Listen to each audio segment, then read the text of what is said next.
It's actually that's not really the analogy Paul I think is using. What I think is a better analogy is you have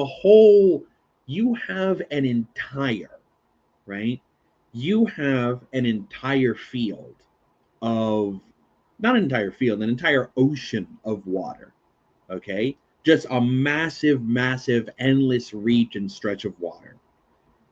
And then you take from that water, you take the cup and you use it to gather up some water, and now it's filled with that water, okay? The cup is the human nature, the water is the divine person.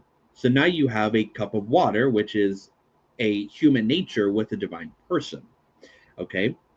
Or divine person with a human nature. And so that makes a lot more sense, because when you're emptying yourself, you're like, again, analogies always fail, right? You can't have less of God. But in the grand scheme of things, you take the cup, nothing happens to the water. The water is still perfectly there, right? But now the cup has been filled, and now that person is in that cup while still being in the water, okay? If that makes sense. Um, and so when he emptied himself by taking, it's like, no, he's emptying water that is from here. He's putting some of it into here, into this human nature.